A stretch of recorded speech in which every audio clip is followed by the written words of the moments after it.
Hyper conjugation पढ़ा था, right? Hyper conjugation का लास्ट पॉइंट क्या था? लास्ट पॉइंट इसकी ना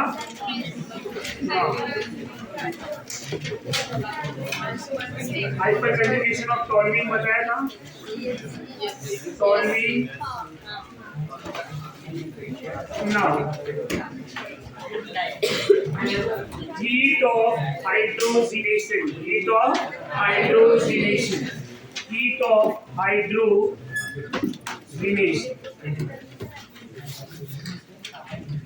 अब heat of hydrogenation क्या होता है उसकी बात HO heat of hydrogenation, heat of hydrogenation। सबसे पहले हीट ऑफ हाइड्रोजनेशन का मीनिंग क्या है? The meaning of heat of hydrogenation, by adding of hydrogen in a alkene the amount of energy release are known as heat of hydrogenation.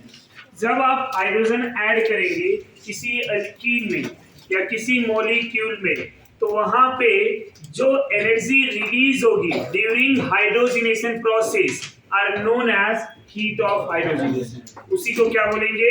Heat of hydrogenation. जितना amount of heat release होगा, समझ में आ रहा है? Energy release होगी, उसी को क्या बोलेंगे? Heat of hydrogenation. तो अब हाइड्रोजन ऐड कर रहे हैं हम लोग। अल्कीन की स्टेबिलिटी हमें पता है।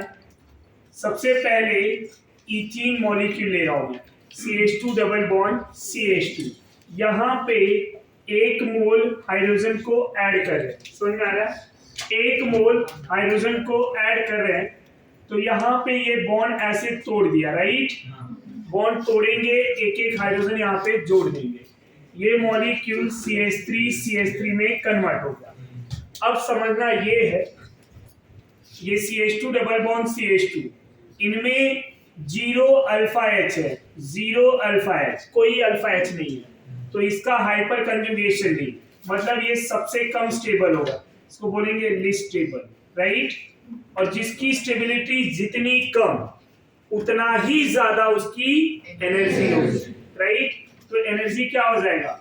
Maximum energy. यहाँ पे एनर्जी क्या होगा? Maximum energy. Less stable more energy, more stable तो यहाँ पे एनर्जी ज्यादा है, ध्यान देना। अब ये मॉलिक्यूल इस अल्कीन के कंपेयर में ये वाला अल्केन क्या है? More stable. समझ में आ रहा है? तो यहाँ पे एनर्जी क्या होगा? Minimum energy. एनर्जी क्या हो जाएगी? मिनिमम। समझ में आ रहा है? अब यहाँ सिस्टम में एनर्जी ज्यादा, यहाँ एनर्जी कम, तो बाकी एनर्जी क्या हुई? रिलीज हो गई।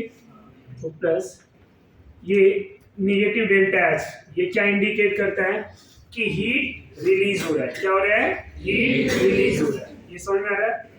तो ड्यूरिंग हाइड्रोजनेशन प्रोसेस जब हमने हाइड्रोजन को ऐड किया तो ये मॉलिक्यूल स्टेबल हो गया और यहाँ एनर्जी ज्यादा थी और वो एनर्जी क्या हो गई? यहाँ पे रिलीज हो गई। समझ में आया?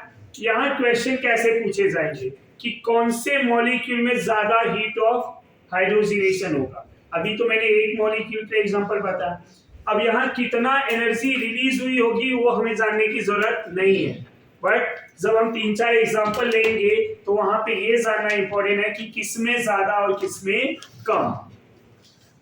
तो यहाँ पे जो energy, amount of energy release हुई रहेगी उसको मैं x मानूंगा, राइट? अब दूसरा जो अल्कीन ले रहा हूं CH3CH डबल बॉन्ड CH2, यहाँ पे 3 अल्फा H है। कितने अल्फा H है? 3। कंपेयर टू दिस, ये अल्कीन के कंपेयर में ये स्टेबल है, मतलब यहाँ एनर्जी अगर मेरी जो भी रहेगी उससे कम यहाँ पे होगी। अब 1 मोल हाइड्रोजन ले लिया, इसको जब मैं यहाँ पे हाइड्रोजन ऐड करूंगा CH3 CH2 CH3, समझ में आ रहा है? यहाँ पे जो डेल्टा H मिलेगा इसको मैं Y मान लूं, राइट?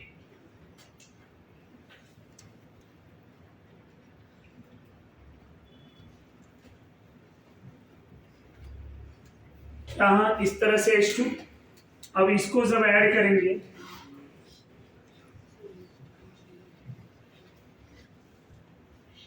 यहाँ पे भी डेल्टा H मिलेगा, राइट।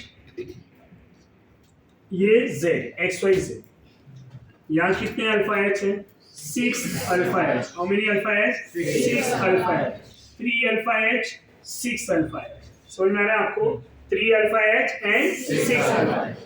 तो यहाँ पे 6 अल्फा H है, तो नंबर ऑफ अल्फा H ज्यादा होगा, तो स्टेबिलिटी क्या होगी? कम या ज्यादा? इन तीनों में अगर मैं बोलूं स्टेबिलिटी, अगर इसको A मान रहा हूं, इसको B मान रहा हूं, इसको C मान रहा हूं, तो स्टेबिलिटी किसका ज्यादा होगा? C, then B, then A। और अगर मैं एनर्जी की बात करूं स्टूडेंट, तो क्या हो जाएगा? A, then B, then C। ये समझ में आ रहा है? अब ये अल्केन जो है अल्कीन से ज्यादा स्टेबल होता है, तो यहाँ एनर्जी कम है, बट ये मॉलिक्यूल जो है ना इससे भी स्टेबल है, ये वाला अल्केन इससे भी स्टेबल है, तो यहाँ पे एनर्जी रिलीज होगी, but compare to first one क्या होगा? कम रिलीज होगी, क्योंकि यहाँ एनर्जी कम है। समझ में आ रहा है? एनर्जी तो हर हाइड्रोजनेशन में रिलीज हो रहा है, बट किसमें ज्यादा रिलीज होगा वो उसके स्टेबिलिटी के ऊपर डिपेंड करता है। तो ये सबसे कम स्टेबल है, तो यहाँ सबसे ज्यादा एनर्जी रिलीज, ये इन तीनों में सबसे ज्यादा स्टेबल, तो यहाँ सबसे कम एनर्जी रिलीज होगी। समझ में आ रहा है? तो अब यहाँ पे आपसे पूछूं मैं कि सबसे ज्यादा एनर्जी रिलीज कहाँ पे होगा, तो आप बोलेंगे ए। समझ में आ रहा है? तो heat of hydrogenation is inversely proportional to, क्या लिख सकते हैं हम? Heat of hydrogenation inversely proportional to stability. तो किसकी स्टेबिलिटी ज्यादा है? CBA। तो एनर्जी का हीट ऑफ हाइड्रोजनेशन क्या हो जाएगा? ABC। ये समझ में आ रहा है?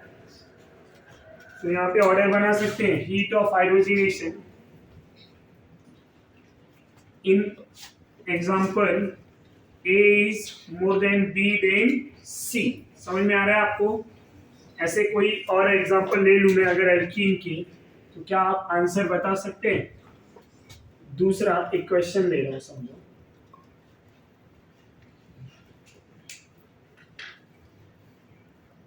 यहां साइक्लोहेक्सीन ले लिया मैंने, इधर भी मिथाइल साइक्लोहेक्सीन है, यहां डाइमिथाइल साइक्लोहेक्सीन, राइट। इसको अगर मैं A मानूं स्टूडेंट, B और ये C है। अब मेरा क्वेश्चन ये है कि हीट ऑफ हाइड्रोजनेशन का ऑर्डर क्या हो? तो मैं सबसे पहले क्या ढूंढूंगा? सबसे पहले इनकी स्टेबिलिटी। अगर मुझे स्टेबिलिटी पता चल गया तो मैं उसका इन्वर्स कर दूंगा। अब स्टेबिलिटी मुझे कैसे पता चलेगा? स्टेबिलिटी के लिए मुझे हाइपर कंजुगेशन पता होना चाहिए, तो मैं इसी स्ट्रक्चर को यहाँ पे लिख रहा हूँ, और यहाँ पे 4 अल्फा H। ये एग्जांपल को फिर से लिख रहा हूँ, यहाँ पे 7 अल्फा H, और इसमें कितने आ रहे हैं? 10 अल्फा H। किसमें कितना अल्फा H है? इसमें 10, इसमें 7, इसमें 4। तो स्टेबिलिटी ऑर्डर की बात करें तो C then B then A। तो हीट ऑफ हाइड्रोजनेशन क्या होगा? A then B then C। सबको समझ में आ रहा है? Yes. एक और क्वेश्चन ले लूं अगर मैं स्टूडेंट, साइक्लोप्रोपेन है, साइक्लोब्यूटेन है, साइक्लोपेंटेन है और साइक्लोहेक्सेन है। यहां हीट ऑफ हाइड्रोजनेशन क्या होगा? यहां हीट ऑफ हाइड्रोजनेशन क्या होगा? क्वेश्चन वही, what is our heat of hydrogenation. अब हीट ऑफ हाइड्रोजनेशन के लिए मुझे क्या ढूंढना है? खाली स्टेबिलिटी। क्या ढूंढना है? स्टेबिलिटी। अगर मुझे स्टेबिलिटी पता चल गया, उसी ऑर्डर को क्या कर देंगे? इन्वर्स कर देंगे। समझ में आ रहा है? अब स्टेबिलिटी इस मॉलिक्यूल का हमने डिस्कस किया है या नहीं? तो क्या स्टेबिलिटी है? रीजन तो छोड़ दो, रीजन अभी फिलहाल के लिए नहीं। पर मुझे ऑर्डर तो बता सकते हैं, बी सी बी ए। रीजन क्या है वो पता है? क्या रीजन है? Angle strain. समझ में आ रहा है? Minimum angle strain, maximum stability. तो अब स्टेबिलिटी का पॉइंट इंपॉर्टेंट है, कोई रीजन पूछे तो भी बता सकते हैं ड्यू टू एंगल स्ट्रेन। तो अगर स्टेबिलिटी ऑर्डर बात की जाए तो हम लिखेंगे D C B A, right. तो हीट ऑफ हाइड्रोजनेशन क्या हो जाएगा स्टूडेंट? वो इसका उल्टा A B C D, right. तो अब हीट ऑफ हाइड्रोजनेशन से क्या समझ में आया हमें कि कुछ भी दिया जाएगा, कोई भी एग्जांपल मैं क्या करूंगा, पहले स्टेबिलिटी ढूंढूंगा, उसके बाद heat of hydrogenation. Heat of hydrogenation must be proportional to stability. अब स्टेबिलिटी कैलकुलेट कर लिया, हीट ऑफ हाइड्रोजनेशन इजीली मिल जाएगा, और स्टेबिलिटी का फैक्टर हमें पढ़ा हुआ है, राइट। आगे बढ़ते हैं।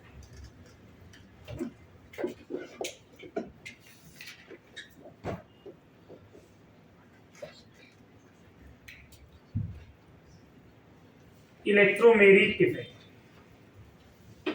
It is a temporary effect. इसका एप्लीकेशन बहुत ज्यादा नहीं है, इसको ई से रिप्रेजेंट करते हैं, इलेक्ट्रोमेरिक इफेक्ट। ये कौन सा इफेक्ट है? Electromeric effect. ये एक टेम्परेरी इफेक्ट होता है। कौन सा इफेक्ट? Temporary effect. जब किसी नॉन पोलर मॉलिक्यूल, अल्कीन के कार्बन कार्बन इलेक्ट्रॉन कि अगर इलेक्ट्रोनेगेटिविटी की बात करें, इलेक्ट्रॉन डेंसिटी की बात करें, तो इलेक्ट्रॉन डेंसिटी या इलेक्ट्रोनेगेटिविटी यहाँ पे कार्बन कार्बन की क्या है? सेम है। इलेक्ट्रोनेगेटिविटी जो इस कार्बन का है वही इस कार्बन का है, राइट। दोनों की इलेक्ट्रोनेगेटिविटी सेम है, तो ये क्या कहलाएगा? Non polar. अब यहाँ पे अगर मैं कोई लुईस एसिड ले लूं, क्या ले लूं? Lewis acid. लुईस एसिड के साथ इनको रिएक्ट करा दूं। लुईस एसिड कौन होते हैं? जो इलेक्ट्रॉन लेते हैं। क्या करते हैं? इलेक्ट्रॉन लेते हैं। तो लुईस एसिड की ऑक्टेट इनकम्प्लीट होता है। क्या होता है? Octet incomplete. तो ये इलेक्ट्रॉन पेयर को क्या करते हैं? गेन करते हैं। यहाँ पे इनका ऑक्टेट इनकम्प्लीट है, ये इलेक्ट्रॉन गेन कर रहा है। तो कैसे?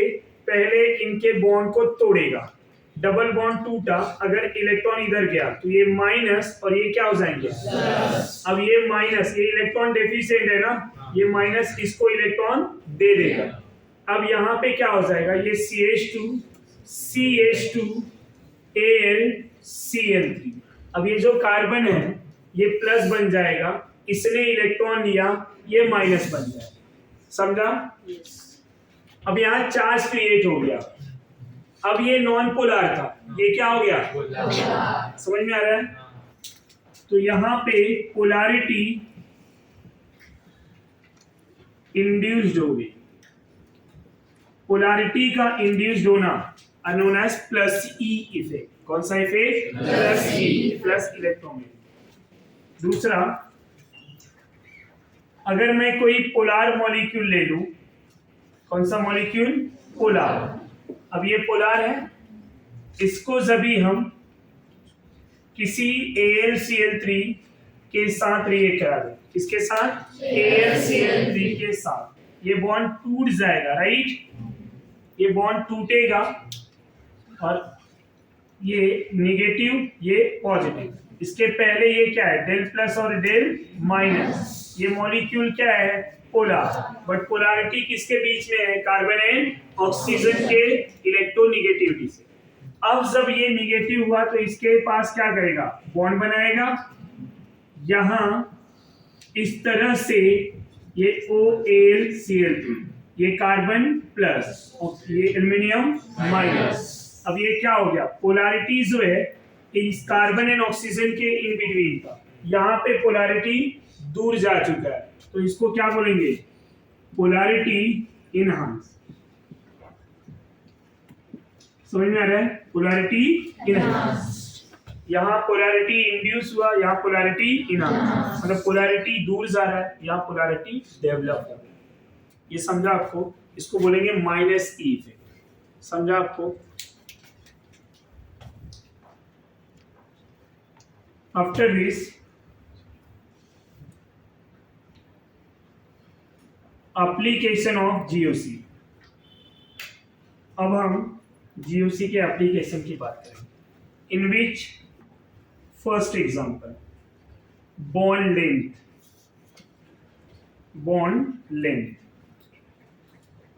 लेंथ में जीओसी का क्या इफेक्ट है, मतलब रेजोनेंस, इंडक्टिव, हाइपर कंजुगेशन का क्या रोल है बॉन्ड लेंथ में।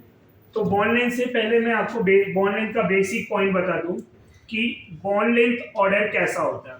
Carbon carbon single bond is higher than carbon carbon double bond which is higher than carbon carbon triple bond. ये समझ में आ रहा है? सिंगल बॉन्ड का बॉन्ड लेंथ ज्यादा होता है किससे? डबल से। और डबल बॉन्ड का बॉन्ड लेंथ ज्यादा होता है किससे? Triple bond. ये समझ में आ रहा है? यहाँ पे मैं ऐसा भी बोल सकता हूँ, ये जो डबल बॉन्ड है, समझ में आ रहा है? और पार्शियल डबल बॉन्ड भी एक होता है। पार्शियल डबल बॉन्ड किसको बोलते हैं? जहां पे रेजोनेंस होता है। याद है? एक पहले एग्जांपल ले लेते हैं। ये CH3 है, एग्जांपल नंबर 1। यहां पे CH2 double bond CH double bond CH2, और एक एग्जांपल ले लिया मैंने CH2 डबल बॉन्ड CH2। ऐसा इधर इनका बॉन्ड लेंथ A है, इस सिंगल बॉन्ड का बॉन्ड लेंथ B है, इधर इनका डबल बॉन्ड का बॉन्ड लेंथ C है। मैं आपसे पूछूं कि what is the correct order of bond length, तो आंसर क्या होगा? तो A is a pure single bond, and ये C जो है ये प्योर डबल, यहां पार्शियल डबल बॉन्ड कैरेक्टर है। कैसे? ये रेजोनेंस शो करेंगे। रेजोनेंस कैसे शो कर रहा है? ये डबल बॉन्ड इधर आएगा तो ये डबल बॉन्ड इधर negative, CH2 plus CH double bond CH2 minus. अब ये जो यहां सिंगल था ये इधर डबल हो गया, इसको बोलते हैं पार्शियल डबल बॉन्ड कैरेक्टर। कौन सा कैरेक्टर है ये? Partial double bond character, PDCH। The meaning of PDCH, partial double bond character. समझ में आ रहा है? PDCH लिखा मतलब पार्शियल डबल बॉन्ड कैरेक्टर। तो यहाँ पे पार्शियल डबल बॉन्ड, समझ में आ रहा है? और यहाँ पे प्योर डबल बॉन्ड है, और यहाँ पे क्या है? Pure single, pure double, partial double. अब मैं आपसे पूछूं कि इनका बॉन्ड लेंथ का ऑर्डर क्या होगा, तो आंसर क्या होगा? ABC। Pure double bond length है ना, प्योर डबल बॉन्ड है तो इसका बॉन्ड लेंथ सबसे कम। ये सिंगल भी बना रहा है, डबल भी बना रहा है, तो बॉन्ड लेंथ क्या होगा? सिंगल और डबल के इन बिटवीन। तो बॉन्ड लेंथ सबसे ज्यादा A के बाद B के बाद C। This is your correct order of bond length. समझा आपको? एंड बिकॉज ऑफ क्यों ऐसा हुआ, ये सिंगल तो दिख रहा है, इसके इक्वल होना चाहिए बट ये कम हो रहा है। रीजन क्या है? ये भले सिंगल बॉन्ड है बट ये डबल भी बना, it has partial double bond. समझा आपको? एंड ड्यू टू रेजोनेंस, किसकी वजह से ऐसा हो रहा है? रेजोनेंस की वजह से।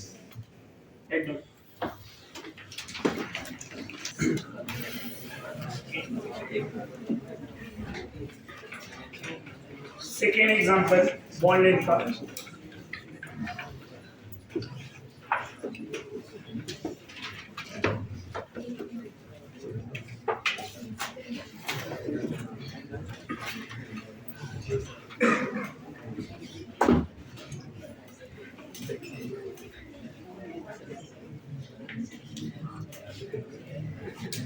Bond length between carbon carbon ABC। तो करेक्ट बॉन्ड लेंथ का रिप्रेजेंटेशन हमें बताना है।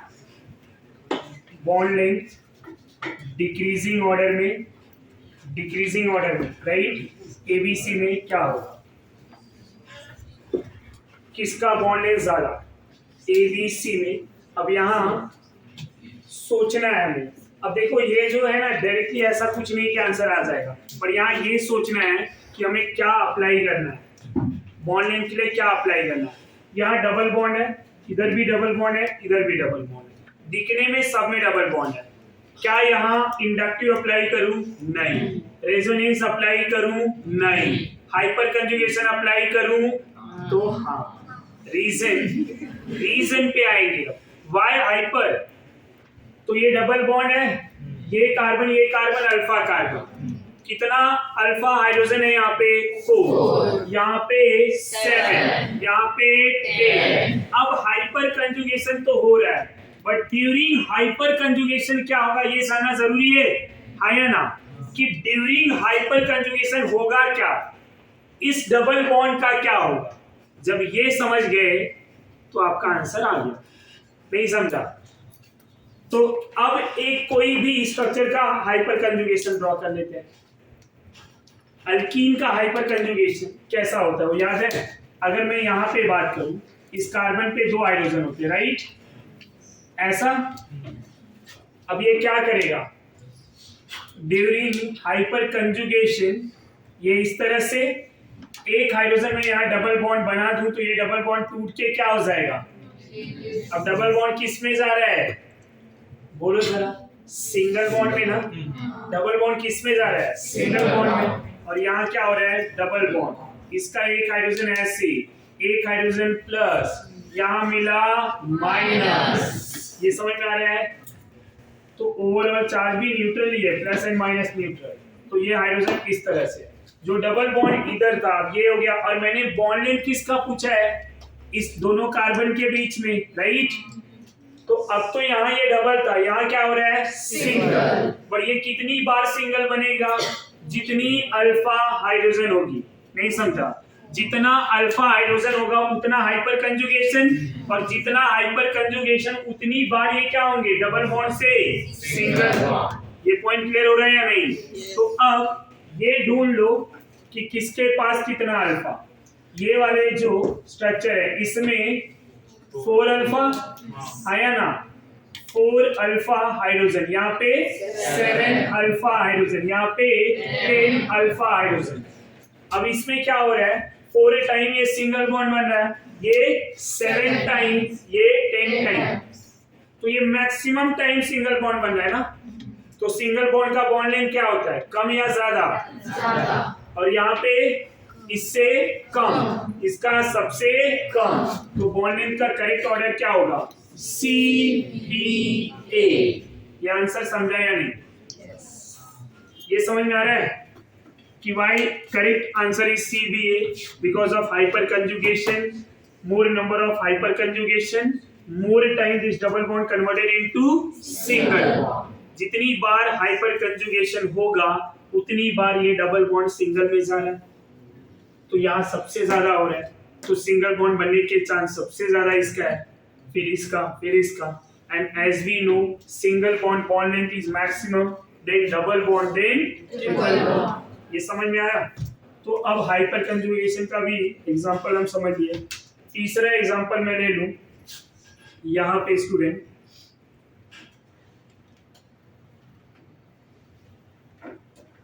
CA।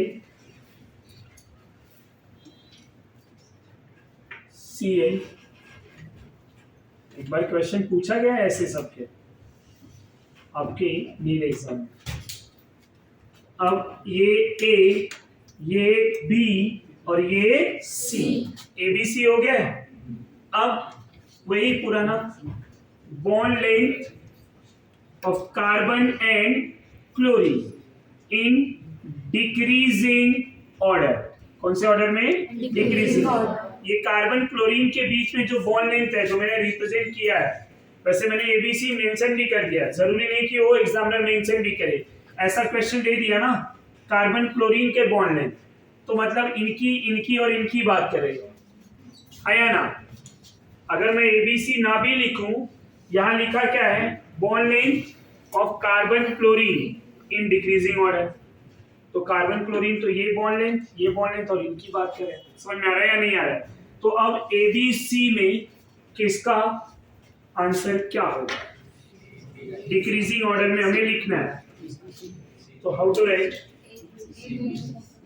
ए का सबसे ज्यादा, अब ढूंढो बी और सी में। ACB ना, ये है तुक्का, इनके पास कोई लॉजिक नहीं, ये ऐसे मन में आया बोल दिए। अब मैंने ऐसा तुक्का बोला तो दूसरे लोग ABC। मुझे आंसर से मीनिंग नहीं है, मुझे रीजन से मतलब है। Now you say what is the reason?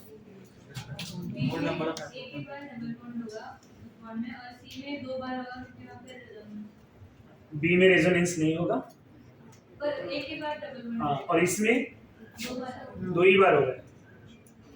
इसका रेजोनेंस कितना होता है? 5 ना। How many resonating structure? 5। 5 में कितनी बार डबल है, कितनी बार सिंगल है? First and last is a single, और बाकी मिडल के 3 डबल। नहीं समझा? यहाँ पे चलो मैं लिख रहा हूं स्ट्रक्चर।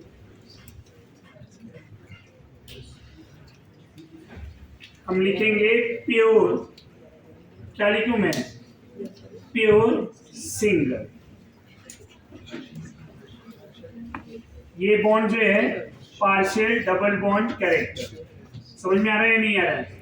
इधर भी स्टूडेंट सेम रीजन, कौन सा? Same, partial double bond character. अब पार्शियल डबल बॉन्ड आ रहा है ना, अब होगा क्या? इसके 2 रेजोनेटिंग स्ट्रक्चर और इसके 5 रेजोनेटिंग स्ट्रक्चर। अब दोनों पार्शियल वाले हैं, समझेंगे कैसे? 2 इसके 5 इसके। अब इसके 2 रेजोनेटिंग में ना, एक में सिंगल बन रहा है और एक में डबल बॉन्ड, तो मैं बोलूंगा 50-50 दोनों का रेशियो। इधर 5 में क्या हो रहा है? 3 में डबल बॉन्ड और 2 में सिंगल बॉन्ड। क्या बोलूं मैं? 60-40 का रेशियो। अब सिंगल बॉन्ड कहाँ ज्यादा है? यहाँ पे ज्यादा है, 50%, यहाँ 40, तो बॉन्ड लेंथ कहाँ पे ज्यादा होगा? बी देन सी, आया ना? तो करेक्ट आंसर क्या होगा? ABC। ये समझ में आया या नहीं? दोनों पार्शियल डबल बॉन्ड ना। अब इनके 5 रेजोनेंस पढ़ा हुआ है हमने।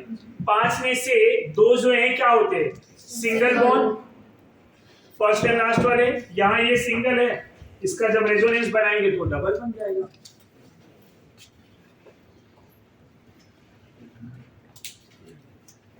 एक और एग्जांपल ले रहा हूं।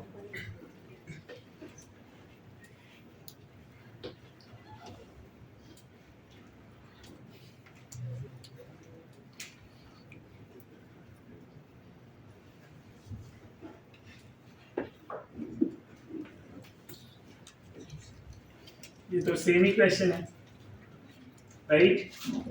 आ जाएगा।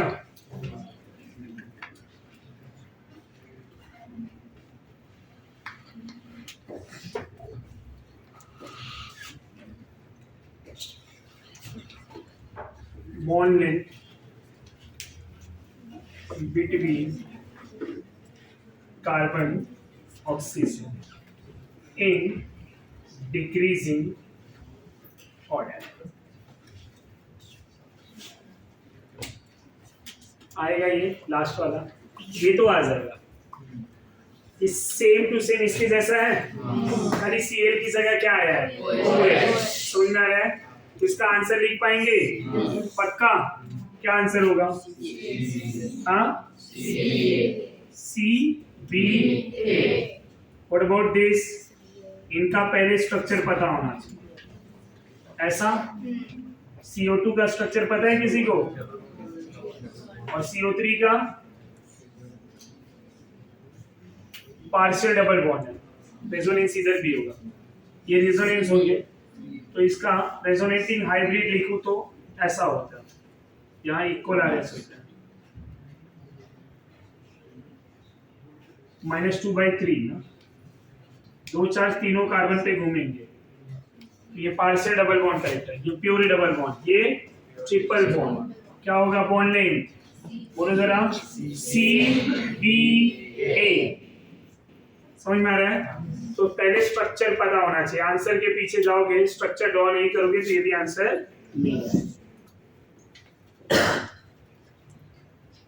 ये समझ में आ गया।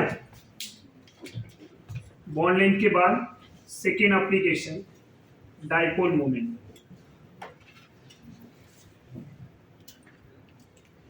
डाइपोल मोमेंट को हम म्यू से रिप्रेजेंट करते हैं। किससे? म्यू से। Where mu is equal to Q into R या Q into D। R is a distance, D is a distance, तो कुछ भी लिख सकते हैं।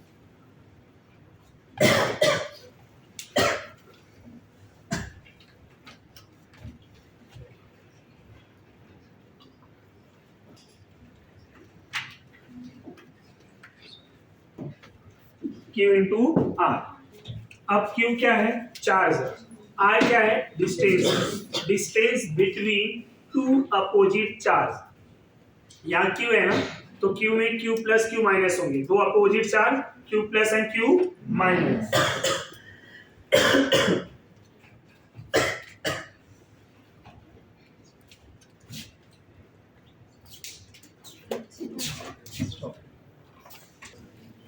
mu is equal to Q into R, where R is a distance between two opposite charge. R is a distance between two opposite charge. ये जो Q है ना, Q plus and Q minus के होंगे, दो अपोजिट चार्ज होंगे, तो R उनके बीच का डिस्टेंस। ऐसा एक टर्मिनल अगर ये मेरा Q प्लस का है, ये Q माइनस का है, इनके बीच का जो डिस्टेंस होंगे वो समझ में आ रहा है, वो R माना जाएगा। क्या माना जाएगा? R। अब आप सोच रहे हैं ये होंगे कि Q प्लस और Q माइनस कैसे आ सकता है। तो अगर मैं एक हाइड्रोजन क्लोराइड ले लूं HCl, तो ये क्या हो गया? डेल माइनस और ये del plus. Q plus and Q minus ना, इनके बीच का जो डिस्टेंस होगा वो क्या होगा? ये समझ में आ रहा है। तो ये क्या है वो समझ में आ रहा है आपको? What is a Q? Q is a charge and R is a distance. किसके बीच का डिस्टेंस है ये? दो अपोजिट चार्ज के बीच का डिस्टेंस। समझ में आ रहा है। And the unit of dipole moment, mu का जो डाइपोल मोमेंट है उसको बोलते हैं d by, which is denoted at capital D। किससे डिनोट किया जाएगा? Capital D। Mu is equal to Q into R, denoted by capital D। अब म्यू कैसे निकालेंगे हम, उसकी बात करते हैं। The sum of the resultant vector, vector का जो रिजल्टेंट होगा, अगर अपोजिट डायरेक्शन में जा रहा है तो 0, समझ में आया, और vector resultant in a same direction तो क्या हो जाएगा? पॉजिटिव। पॉजिटिव आया तो पोलर, 0 आया तो नॉन पोलर। यहां पे देखेंगे वेक्टर का एडिशन, तो वेक्टर एडिशन अगर हमारा सेम डायरेक्शन में फ्लो होगा, तो direction of flow of electron in same way, same direction, तो मेरा क्या होगा? ये वैल्यू पॉजिटिव। पॉजिटिव मतलब पोलर।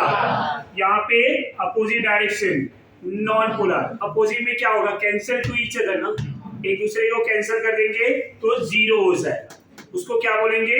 Non polar. ये समझ में आ रहा है आपको? और एक point, the flow of electron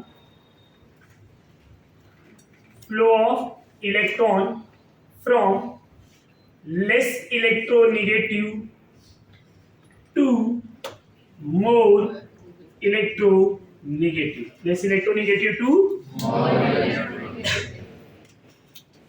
now what is the definition of dipole moment? अब direction of flow of electron समझ गया।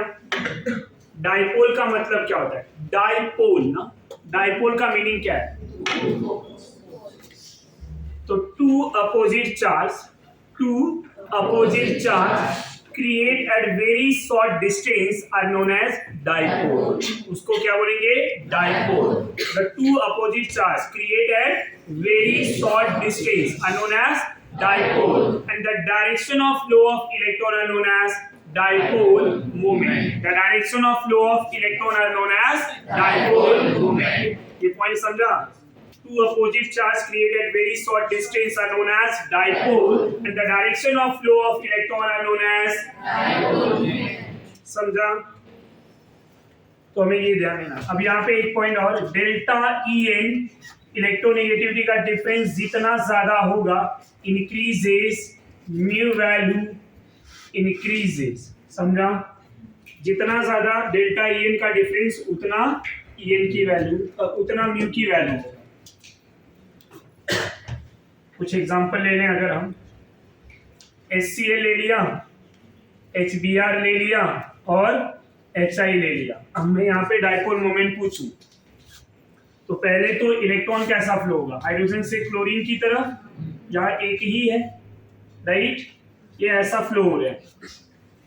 अब ये मेरा डाइपोल मोमेंट μ1 μ2 μ3 में मान लूं, तो कहाँ पे म्यू की वैल्यू ज्यादा होगा, या इसको A मान लूं, B, C, तो what is your correct order of dipole moment? अब डेल्टा En यहाँ ज्यादा होगा, अब सबका flow of electron direction same direction में जा रहा है ना, तो कैसे निकालेंगे कि कहाँ पे ज्यादा डाइपोल मोमेंट कहाँ पे कम, तो वहां पे डेल्टा En का डिफरेंस देखेंगे, तो A is more than B then C। ये पॉइंट समझा या नहीं? दूसरे एग्जांपल की मैं बात करूंगा, CH3Cl ले लूं, CH3Br ले लूं, CH3I ले लूं, राइट। अब ऐसे टाइप में क्या होगा, यहाँ इलेक्ट्रोनेगेटिविटी का डिफरेंस है ना, तो ये डेल निगेटिव डेल पॉजिटिव ना, तो फ्लो ऑफ इलेक्ट्रॉन ऐसा होगा, इधर इलेक्ट्रॉन ऐसा फ्लो करेगा, इधर भी इलेक्ट्रॉन इस तरह से फ्लो करेगा, समझ में आ रहा है? अब होंगे क्या, यहाँ पे ध्यान देंगे कि म्यू की वैल्यू अगर मैं पूछूं तो डेल्टा En निकालेंगे, क्लोरीन की इलेक्ट्रोनेगेटिविटी ज्यादा, कार्बन सबके लिए सेम, ब्रोमीन का कम, आयोडीन का सबसे कम, तो यहाँ म्यू की वैल्यू क्या होगा, A, B, C। ये समझ में आ रहा है या नहीं? कोई कंफ्यूजन? तीसरा एग्जांपल मैं ऐसा ले रहा हूं कि सिमेट्रिक मॉलिक्यूल डाइपोल मोमेंट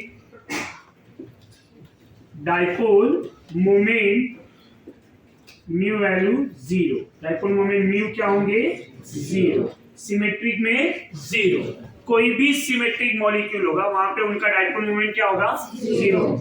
मैं अगर ऑर्गेनिक की बात कर रहा हूं तो सिमेट्रिक में एक CCl4 का एग्जांपल ले लेंगे, कार्बन टेट्राक्लोराइड। अगर मैं थोड़ा आउट ऑफ ऑर्गेनिक जाऊं तो BF3 भी मेरा क्या है, सिमेट्रिक मॉलिक्यूल है।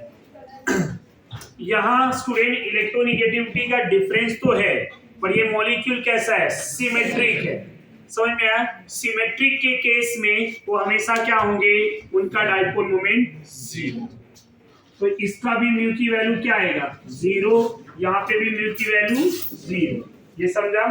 तो symmetric molecule dipole moment mu की वैल्यू क्या हो जाएंगे, 0 हो जाएंगे। यहाँ तक कोई डाउट?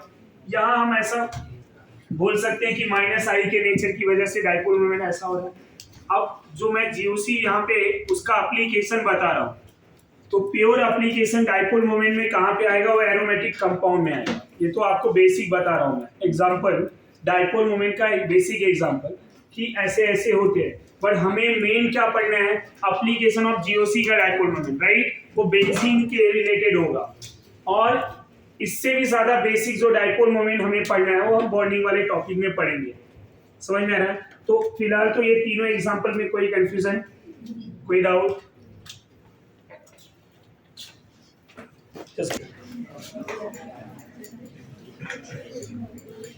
अगर मैं एक दो और नॉर्मल एग्जांपल की बात करूं, जैसे CO2 मॉलिक्यूल है ना, तो CO2 के स्ट्रक्चर कैसे होते हैं, O double bond C double bond O, right, ये लीनियर होता है, इनके डाइपोल मोमेंट ऐसा cancel two each other, mu की वैल्यू 0 है, सेम कार्बन डाइसल्फाइड भी 0।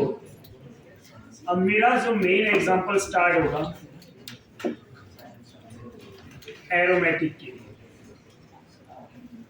सबसे पहले मैं इनकी बात करूं कि क्या इनका डाइपोल मोमेंट होगा, तो हम बोलेंगे हाँ, इनका डाइपोल मोमेंट होगा। फ्लोरोबेंजीन ले लूँ मैं, फेनॉल ले लूँ, ये सब में डाइपोल मोमेंट हो जाएंगे, राइट। कैसे हो जाएंगे? यहाँ पे ये -I ग्रुप है, ये +M ग्रुप है, तो यहाँ पे फ्लो ऑफ इलेक्ट्रॉन इस तरह से होगा और यहाँ पे इस तरह से। तो म्यू की वैल्यू क्या आएगी? Non zero. यहाँ पे भी म्यू की value non zero. Non zero मतलब कोई पॉजिटिव वैल्यू। समझ में आ रहा है आपको? ऐसे बाकी भी फंक्शनल ग्रुप ले सकते हैं। पर जब मैं डाई सब्स्टिट्यूटेड बेंजीन लूं, क्या ले लूं? Disubstituted benzene. In case of disubstituted benzene, दोनों क्लोरीन ले लिया ऑर्थो पे, यहाँ पे दोनों क्लोरीन एक और 1,3 पोजीशन मतलब मेटा पे ले लूंगा और 2 क्लोरीन पैरा पे ले लूंगा। अब सवाल ये है डाइपोल मोमेंट कहाँ पे ज्यादा?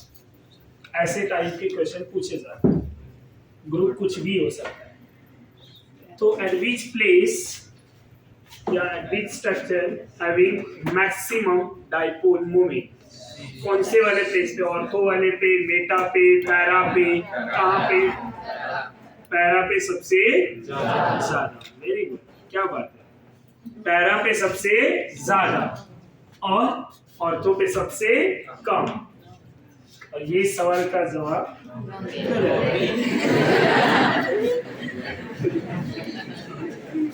अब इसका nature, as I told you, कि हम पहले आंसर के पीछे कभी नहीं भागेंगे। बट हम क्या करते, क्वेश्चन पूछे नहीं कि बस आंसर ही ढूंढना चालू कर, रीजन से मतलब नहीं। ये Cl कौन सा ग्रुप है? -I।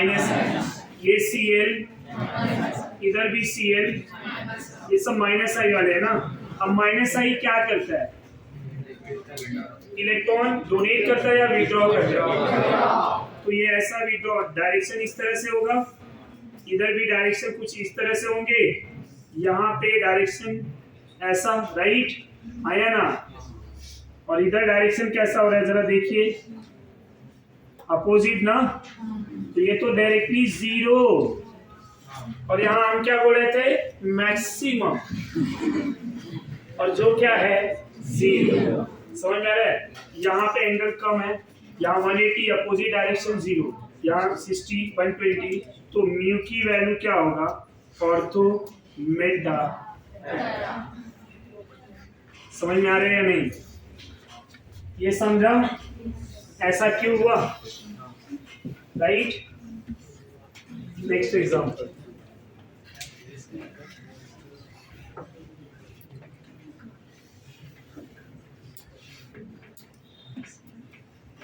दो OH ग्रुप ले लेता हूं।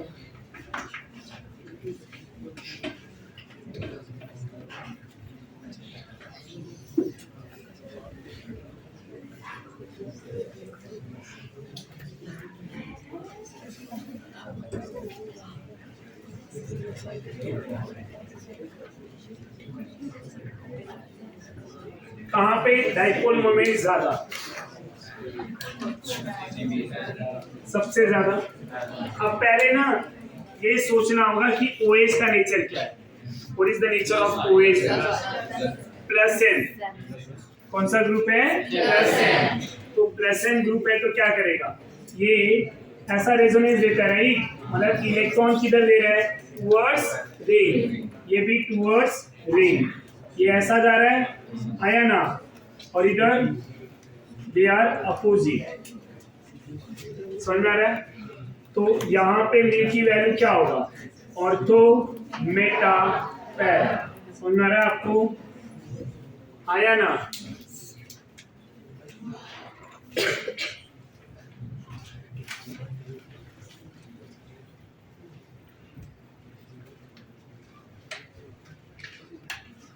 यहाँ OH है, यहाँ Cl है,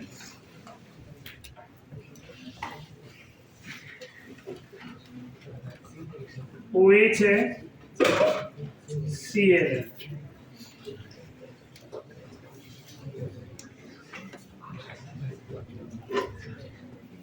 क्या होगा?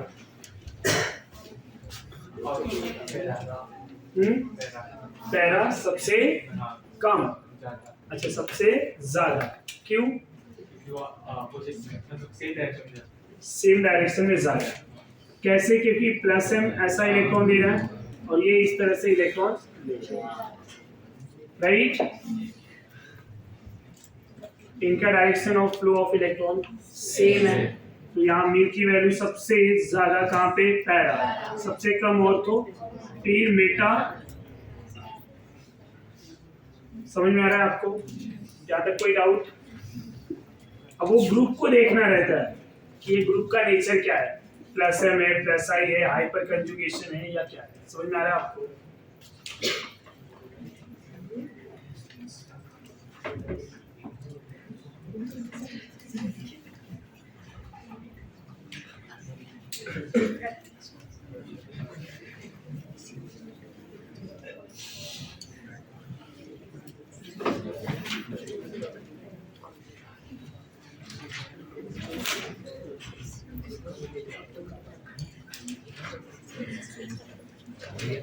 यहाँ पे क्या होगा?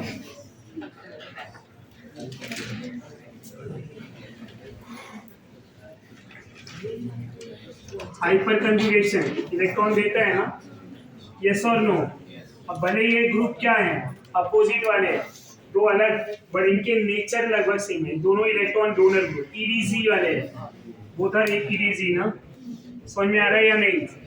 तो अब क्या होगा यहाँ पे? और तो सबको समझ में आ रहा है या नहीं? ये समझा? तो आपको क्या देखना है? Nature of group. क्या देखना है? Nature of group. ये इलेक्ट्रॉन डोनेट करे या इलेक्ट्रॉन विथड्रॉ करे।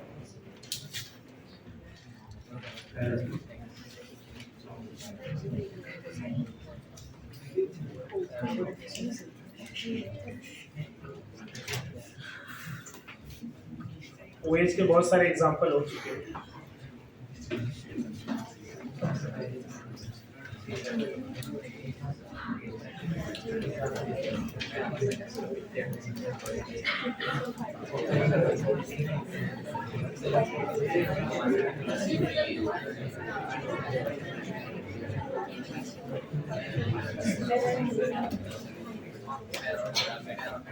इसकी बात करें तो ये क्वेश्चन आया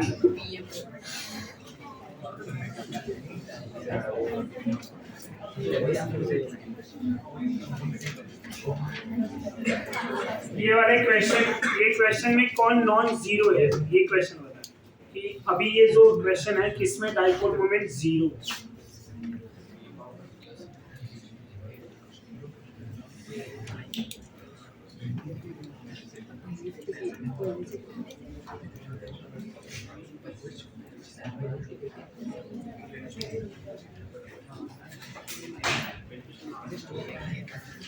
क्या हो बोलो जरा। पहले तो ये वाला क्वेश्चन का आंसर आया, हाँ आ गया या नहीं? और तो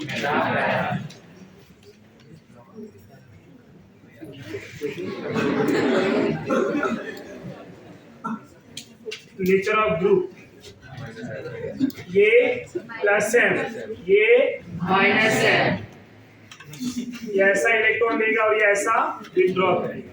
NO2 is a minus M ना।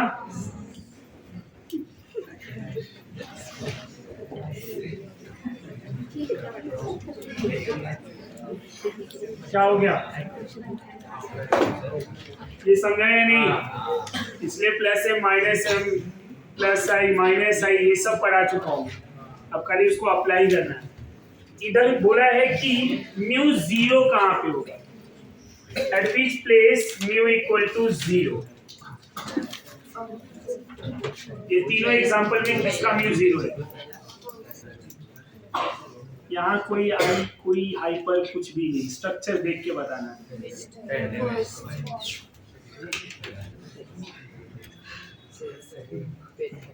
Mu non zero.